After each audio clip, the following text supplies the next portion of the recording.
我是个病秧子，虽然貌美，但实在短命。不少大夫都曾断言我活不过19岁。直到那天，府外来了个游方道士，他伸手一指，直言我的一线生机在南边。竹马不顾劝阻，一心要去南方为我寻药。在离我的19岁生辰还差1月时，他终于拿着我的救命药姗姗归来。见我的第一面，却是开口要我大度。他搂着怀中的女子，脸上满是无可奈何。清河，赵老愿意将药给我，唯一要求便是让我取了院，为了救你，我别无他法。你放心，就只是名义上的妾而已，在我心中，你永远是我的妻。我茫然地看着面前正滔滔不绝的人，这人叽里咕噜一堆，在说些什么呢？什么妻啊妾的，他没看到我梳着妇人髻吗？我早就已经成亲了呀。刚用过午膳，府外忽然传来一阵敲锣打鼓声，门房小厮匆匆来报，说是谢家公子来提亲了。提亲？我与爹娘俱是一愣。可我前几日不是才刚成过亲了吗？门房小厮看着府中还没来得及拆下来的红灯笼和大红喜字，也只觉得脸上一阵燥热，但还是硬着头皮道：是谢家二公子，说是在江南寻药3年，终于找到了小姐的救命药，现如今人已经到了府外了。谢家二公子，我爹嘀咕着，一抚手掌，终于想起来，莫不是谢灵州那小子吧？提起谢灵州，我和爹娘面面相觑，一时间都沉默下来。完了，怎么把他给忘了？我是个漂亮的短命鬼，吹不得风，淋不得雨，就连路上遇到大黄狗朝我吠了2声，我都要吓得发起高烧。大夫说我这是从娘胎里带下来的弱症，治不好了。爹娘不信，从御医到江湖郎中全请了个遍，大夫们却都只是摇摇头，让爹娘将我好好养着，兴许还能活到19岁。我娘听了，险些受不住，整日以泪洗面，全家把我当眼珠子一样养着。直到我16岁生辰那日，府外来了个游方道士，那道士不仅知道我的生辰八字，就连前几日我在哪跌了一跤都清清楚楚。我爹喜极而泣，眼瞧着我的病终于有救了，连忙将人请了进来，好吃好喝的招待着。游方道士摆了摆手，在满桌的宴席里只拿了一只烧鸡，他啃着鸡腿，随手一指，直言我的一线生机在南边。我爹还想再问清楚些，一个转身的功夫，那道士却已经不见了身影。一旁的谢灵州听了，立刻就要收拾东西去江南为我寻药。我爹来不及找人，又连忙回头对着谢灵州好言相劝，委婉表示那道士说的南方也未必就是江南，况且谢灵州也才16岁，这山高路远的，若是出了什么事也不好。林家也有些人脉，派人去寻药算不得什么麻烦事。谢灵州头一扬，将我爹说的话全当成了放屁。他塞给我一块白玉双鱼佩，红着脸说他一定会将我的救命药带回来，到时候他就以此药为聘来我家提亲。第2天下了大雨，我本以为他不会去了，可他还是背着一个小小的包袱出发了。我还感动了好一阵，特意去城门口送他，回来高烧半个月，险些丢了条命。我爹心疼的不行，他并未把全部希望都寄托在谢灵州身上，当下就派出一队人马去南方四处为我寻药。但自那天以后，谢灵州就彻底没了消息。林家与谢家毕竟是世交，谢灵州又是为了我才孤身去往江南。我爹过意不去，便着人打听谢灵州的消息，不打听倒还好，这一打听，竟发现谢灵州在江南与一女子纠缠不清。那女子借着自己家中有神药的名头，今日邀谢灵州骑马，明日带谢灵州游船。谢灵州起先还颇有些不耐烦，后来竟越发享受其中了。我爹自然没放过这个消息，好生调查了那女子口中的神药，更是花重金从赵家将神药买了回来。药的确是好药，延年益寿，可解百毒，却唯独治不好我的病。我也彻底放下了对谢灵州的心思。3年多过去，谢灵州从未传回过任何消息。别说我和爹娘，就是谢伯父谢伯母都以为他会留在江南和那女子成亲。现如今我马上就要19岁，若是没有魁辞，只怕就要病弱身亡了。这个时候谢灵州倒是回来了。我娘重重叹了口气，瞧了我一眼，试探问道：魁辞这孩子不是说回苗疆报喜去了，可曾说过什么时候回来？魁辞是我捡回来的夫君，最是小气。平常我多瞧了一眼别的男人，他都要把自己气个半死，夜里总要缠着我问上半个时辰爱不爱他。若非我身子还未完全恢复，受不了长途奔波，他是定然舍不得将我一个人留在府里独自回去的。现下若是被他知晓，在他回苗疆的这10来天里，有人来向我提亲，他不把屋顶掀翻就算是好的了。我满脸忧愁，也跟着我娘叹了口气。阿慈上午还来了信，说是已经离了苗寨，再有3日就回来了。屋里陷入诡异的沉默，爹娘埋着头不说话。门房小厮想起魁辞，额头冷汗直冒。偏生府外的锣鼓声越来越大。老爷，谢二公子还在外头候着呢。这可如何是好啊？罢了，我爹一拍桌子，站了起来，出去和他姓谢的说清楚就是了。咱女婿也不是那种不讲道理的人。我娘连连点头，像是想通了什么，长长松了口气。是啊，清河已经成亲了，赶紧将灵州的孩子劝回去才是正经事。到时候就算咱女婿一时冲动放蛊伤人，咱们劝也劝了，谢家也怪不到咱们头上去。想通了其中关窍，爹娘肉眼可见地放松下来。我和爹娘打开府门时，外头已经围了一圈人。谢灵舟一身绯红窄袖锦服，腰间松松垮垮的系着条墨金色腰带，双手抱胸，正漫不经心地和身旁姑娘说着些什么。见府门打开，谢灵舟立即敛起神色，朝着爹娘弯腰行礼道：“伯父伯母，灵舟不辱使命，离家3年有余，终于在江南找到了神药。”爹娘看着谢灵舟捧在手中的小盒子，尴尬地对视一眼。这所谓的神药，我爹早在3年前就带回来了。可看在谢灵舟一片好心的份上，我爹还是上前扶起了他。好孩子，你辛苦了。谢灵舟弯唇，为了清河妹妹，一切都是值得的。伯父，我今日来，除了送药，还有一事。谢灵舟说着，从怀中取出一张聘书。我愿以此药为聘，纳清河为妾。话音刚落，周围顿时响起一片哗然之声。不少百姓看着谢灵舟，窃窃私语：这林府不是前几日刚办过喜事吗？怎么如今这谢家二公子又要来纳妾？就是啊，我看着这谢家二公子带着聘礼来林府提亲，还以为是看上林府哪个丫鬟了呢。可如今这瞧着，谢家二公子是看上了林府小姐，还要纳林府小姐为妾，这怎么使的？林府小姐不是已经嫁人了吗？天哪！听说林小姐成亲的时候，谢大人和谢夫人也是来了的，怎么现在就纵着谢家二公子胡闹，也不说拦一拦？哎呦，这些大人家中的事情谁说得清楚？我跟你说，我还听说那谢家二公子……百姓们对着谢灵舟和赵婉月指指点点，谢灵舟却浑然不觉，反而昂着头看我，眼中满是深情与无奈。我知道让清河妹妹做妾是有些委屈了，可月儿是赵老的孙女，赵老愿意将神药给我，唯一的要求便是让我娶了月儿。清河，为了救你，我别无他法。你放心，就只是名义上的妾而已，在我心中，你永远是我的妻。聘书、聘礼还有掌家权我都会给你，我爹娘也会待你如同亲生女儿，除了名分，你什么都和月儿是一样的。谢灵舟说的动情，我和爹娘却是大眼瞪小眼，周围的百姓也都是满脸茫然，这都什么和什么啊？什么妻啊妾的？谢灵舟不知道我已经成亲了吗？就算不知道，那他难道是眼睛瞎了？没看见我梳着妇人髻吗？竟还敢纳我为妾？我身旁的侍女实在听不下去，满脸菜色地提醒谢灵舟：谢公子，我家小姐已经成亲了。谢灵舟原本还在笑着，此刻脸上的表情骤然一滞，他皱眉，目光掠过爹娘，直直落在我身上。成亲？清河，你身子不好，我还未带回神药，你怎么可能成亲？我没有解释，只是理了理裙摆，语气平淡。没有你的神药，我就不能成亲吗？照你所说，你与这位赵姑娘在江南蜜里调油的过了3年，我就该在家中日日望眼欲穿的等你将神药带回来，然后引我做妾吗？谢灵舟像是被戳破了心思般，浑身一僵，随即一脸失望地看着我。说到底，清河，你在意的还是名分。我去江南为你寻药，孤身离家近4载，如今好不容易回来了，你不关心我是否遇到危险，也不关心我过得好不好，反而出言讥讽于我。清河，你怎会变成这样？再看谢灵舟，我只觉得可笑。我上前一步，指了指自己头上梳着的妇人髻。我变了。谢灵舟，我有没有成亲，你真的看不出来吗？谢灵舟愣住，可很快他的身侧就传来一声嗤笑。赵婉月抱着胸，不屑地看着我。灵舟，我早就和你说过，京城里的深闺小姐心思重，你还不信？我们在林府门前等了这么久，谁知道他们一家在府里做些什么？梳个什么妇人髻也算不得难事吧？我赵家好心把药施舍给他，他一个快病死的病秧子，非但不领情，还扯出这种谎话，不就是不想当妾吗？知道你们这些官家小姐一个个把名声看得比命还重要，我也就不强人所难了。赵婉月上前，一把夺过谢灵舟手中精致的小木盒。既然你不想要，那我就带回江南了。慢着！谢灵舟见赵婉月转身要走，连忙将她拦住。他一边抱住赵婉月，一边转过身，满脸焦急地朝着我道：清河，此药世间唯此一颗，若是月儿走了，你的病就真的没救了。我站在原地，没什么反应。见我不理他，谢灵舟又连忙看向我爹娘：伯父伯母，这可是关清河的生死啊！难道你们真的要坐视不理吗？我爹却一改之前的和颜悦色。从听到谢灵舟要让我做妾开始，我爹脸上的笑容就消失了。此刻他也只是淡淡瞥了一眼谢灵舟：谢家的，你要来纳我家清河为妾，谢城里那老匹夫可知道？谢灵舟一愣，开始支支吾吾起来。我爹前几日去了青州，我还未曾告诉他。我娘面色冷肃，接着问道：那谢夫人呢？我娘昨日上山礼佛，还未归家。呵，我爹板着一张脸，冷嗤一声，言语讥讽：谢公子有心思在我家门前闹，不如回去和家中父母好好商量商量，再决定要不要来我家提亲吧。我爹说完，朝着谢灵舟翻了个白眼，甩了甩袖子离开了，嘴里还在不断嘟囔着：什么样的人家啊，竟敢要我女儿做妾？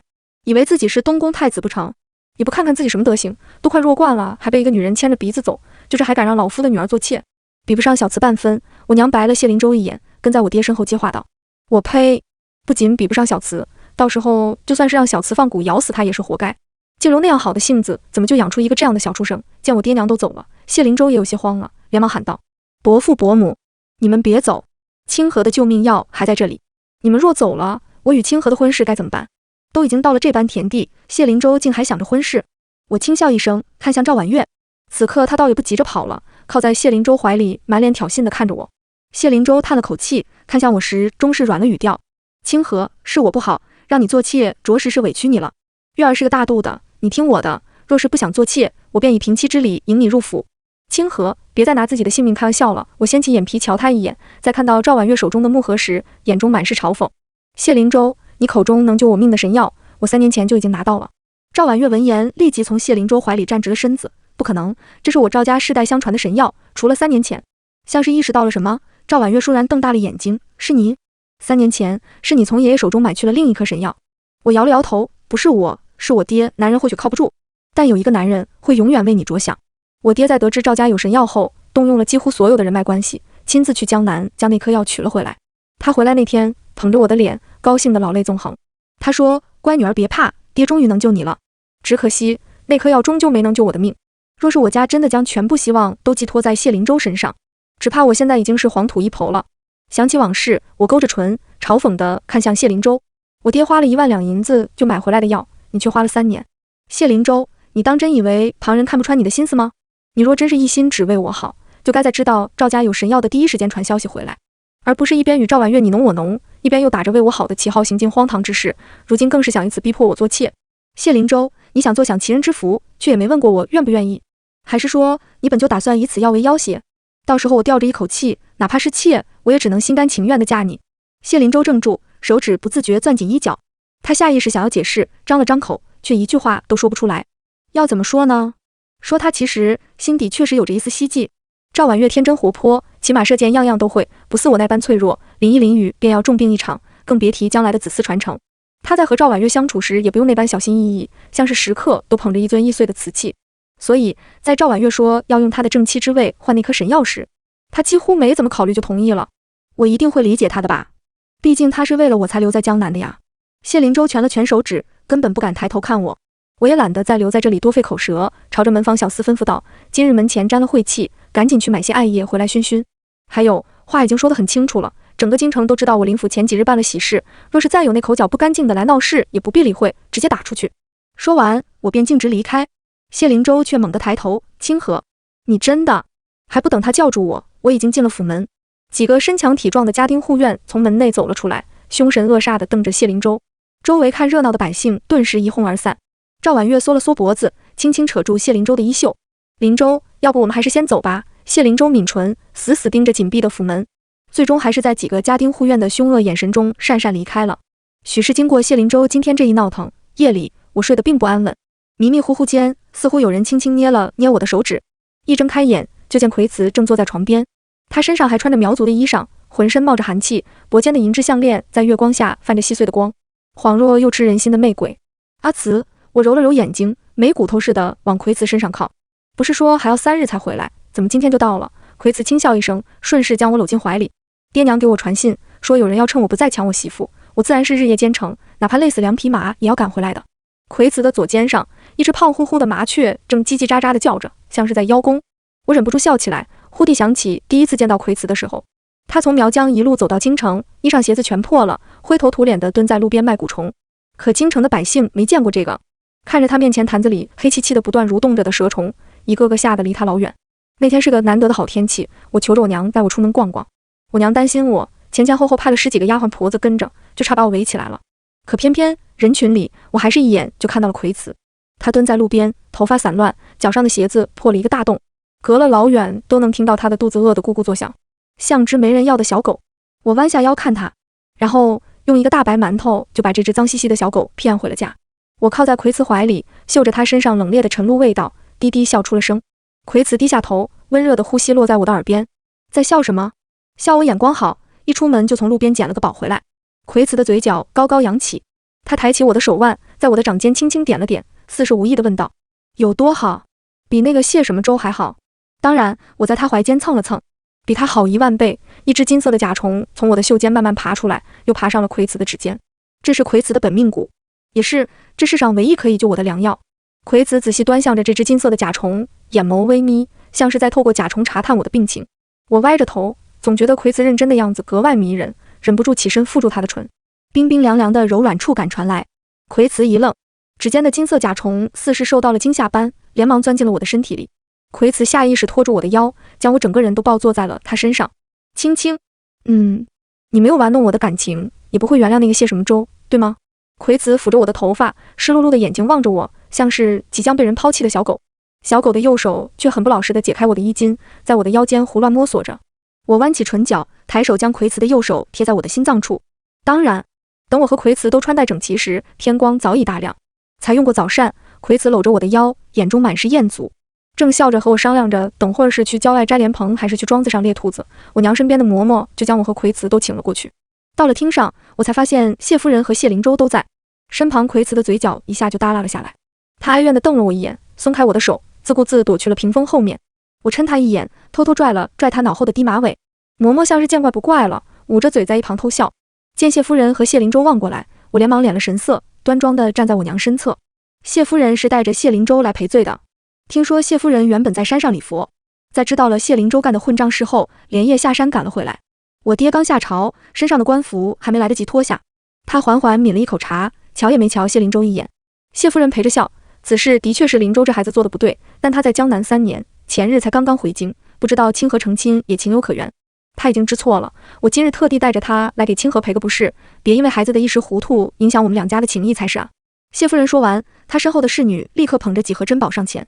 我娘抿着唇，愤愤盯着站在厅堂中央的谢灵舟，没好气道：静柔，看在我们相识10几年的份上，我还叫你一声静柔。就算他不知道清河成了亲，就能故意羞辱清河吗？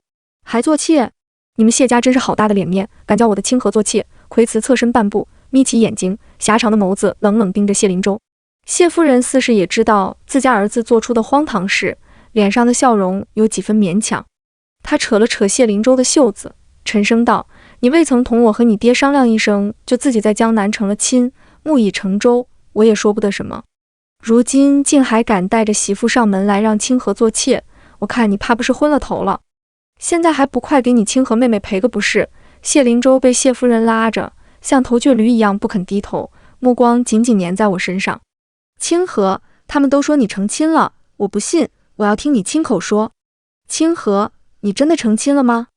还是你联合他们一起来诓我的？谢灵舟说着，眸中带上一丝希冀。我知道你定是知晓我在江南成亲吃醋了，这才想出这个法子来激我的，是不是？就算你真的成亲了也不要紧，你现在立刻和他和离，我不会嫌弃你是2嫁之身的，你不想做妾做平妻也都可以，我让你做大，让月儿做小。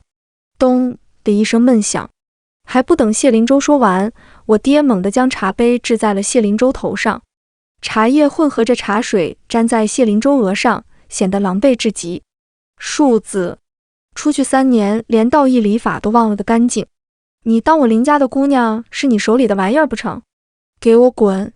以后永远不要再进我家门半步！我爹气得胸口剧烈起伏着，不住地喘着粗气。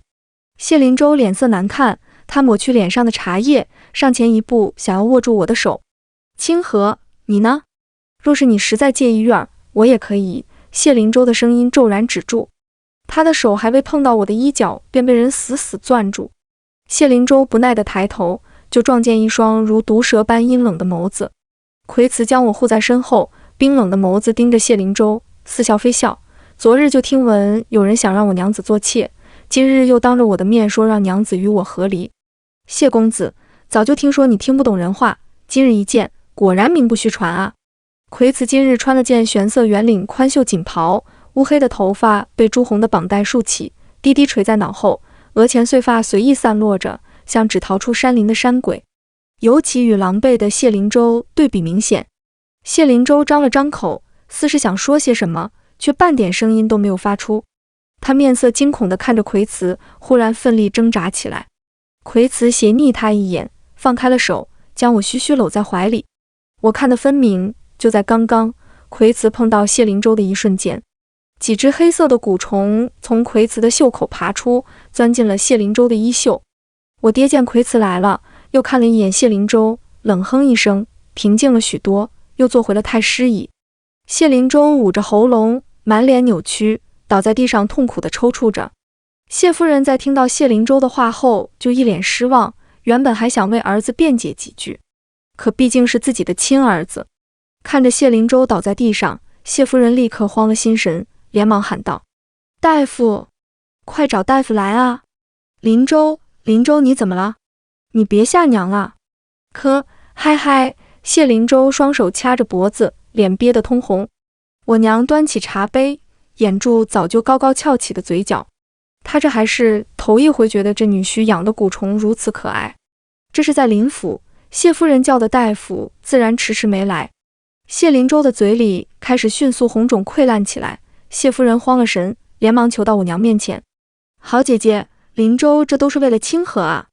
我知道这么说是我的不是，可你看看灵舟，她为了清河都快要死了。要不就让清河和离吧，我肯定把清河当成亲生女儿对待。那个什么赵婉月，我明日就把她送回江南，绝对不让她碍清河的眼。好姐姐，灵舟也是你看着长大的。谢灵舟还在地上痛苦地哀嚎着。谢夫人每多说一句，谢灵舟的痛苦就加重一分。我娘看着谢夫人，心中最后一丝不忍也消失了。她扶开谢夫人的手，冷声道：我家清河又不是什么神医，治不了你儿子的病。你与其在这里说些梦话，不如赶紧回去找大夫。我家庙小，容不了这尊大佛。谢夫人也是官眷，何曾听过这么难听的话？她的脸上青一阵红一阵。眼见着谢灵舟越来越严重，都要吐血了，谢夫人最终还是让几个小厮将谢灵舟抬了出去。他们刚走，我爹就立刻让人在林府门前竖了牌子：姓谢的鱼狗不得入内。奎慈看着这块牌子，甚是满意。他遥遥看着谢灵舟被抬上马车，轻轻勾起唇，又垂下头看我，转瞬就换了副表情，语气中满是委屈：清河，你今日共看了那姓谢的3次，你是不是觉得他可怜，不爱我了？我眉头一皱，直觉大事不好，连忙捂住耳朵想逃。奎慈却紧紧跟在我身后，嘴里唠叨个没完：爹娘都和我说了，我全都知道了。你从前和那个姓谢的一起上一个学堂，还说等他从江南回来就娶你。你们青梅竹马，我只是你从路边捡回来的，在你心中肯定是偏向他的。你今天还偷偷看了他3次，我自然是比不上他的。听说你还留着他送你的双鱼佩呢。不像我，我是从苗寨出来的，也没什么见识。奎慈话未说完，便被我用唇堵住。我的指尖勾住他的低马尾，恶狠狠地瞪着他。什么双鱼佩？不是被你进府的第一天就找借口摔碎扔湖里了吗？奎慈，早上才刚来过，我很累。现在闭嘴，我们去郊外摘莲蓬。奎慈轻轻蹭着我的唇角，脸上委委屈屈。那青青是只和我一个人摘莲蓬吗？还是要和别人一起？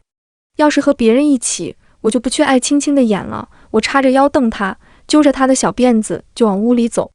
这男人最是小气，要是不好好哄他一番，今天定是连门都别想出了。再见到谢灵舟，已经是1个月后了。奎慈带着我在最香阁的雅间里吃荷花酥时，一低头就看见正站在街头拉拉扯扯的谢灵舟和赵婉月。谢灵舟的脸上附着面巾，只露出一双眼睛，正紧紧拉着赵婉月。只一眼，我就赶紧挪开了目光。奎慈轻轻擦去我嘴角的碎屑，笑道：青青怎么不看了？我别过头去不理他。奎慈却在我的耳边循循善诱：那个姓谢的对你口出妄言，我就让他口舌生疮，无颜见人。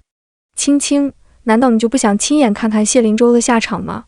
我犹豫着转过头去，恰巧看到赵婉月一把扯下谢灵舟附在脸上的面巾。谢灵舟连忙伸手去遮，一闪而过间，我还是看到了几乎蜿蜒在谢灵舟整个下半张脸上的可怖疤痕。赵婉月指着谢灵舟身上的疤，毫不在乎谢灵舟的名声，声嘶力竭地喊道：谢灵舟，你看看你现在的样子，我已经将赵家祖传的神药给你吃了，我不曾嫌弃你，整日悉心帮你针灸敷药。你呢？你竟还想着林清河那个贱人，还想去找他？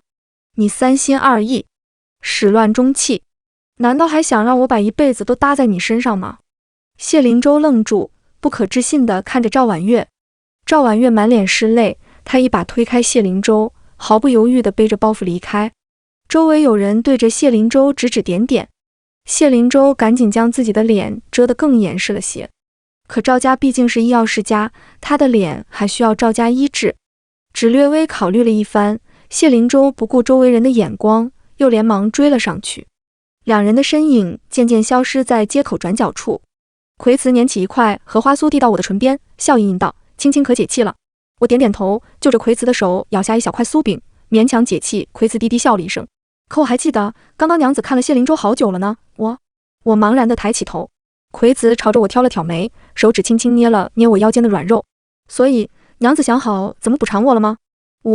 呵呵，臭男人，惯会奖励自己。番外葵慈徒弟，你要媳妇不要？师傅问我。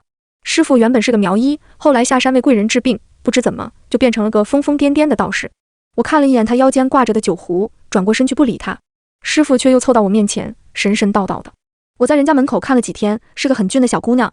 那个小姑娘可怜的哟，长得白白净净的，心地好，见我老头子口渴，还请我进去喝水，还请我吃烧鸡哦。只可惜啊，活不过3年喽。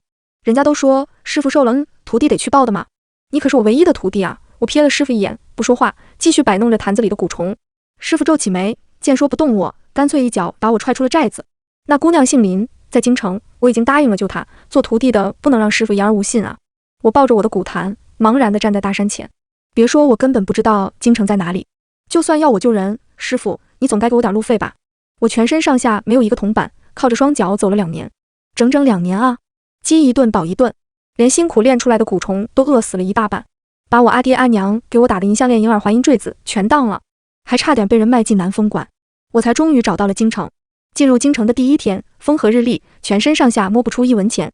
我已经饿了3天，实在饿得没法子，只能忍痛割爱把我的蛊虫卖了。这边的人却非说我是要放虫咬他们。我被官差追在后面撵了3次，才终于找到一条人少的街道。抱着我的蛊坛蹲在路边，正想着今天晚上该睡在哪棵树上时，我的眼前突然出现了一个大白馒头。不是一个大白馒头，是3个。那个小姑娘笑得眉眼弯弯，在我噎得干瞪眼的时候，递给我一碗甜酒。藏在袖子里的本命蛊像是有感应似的，飞快地钻进了那姑娘的袖口。本命蛊与我性命相连，本命蛊死了，我也会重伤身亡。可不论我怎么呼唤，那只金色的死虫子就是躲在那姑娘身上不出来。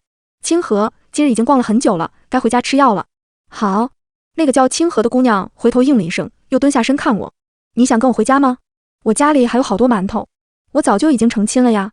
决绝我抿紧唇，悄悄看他一眼，长得白白净净的，只可惜命不久矣。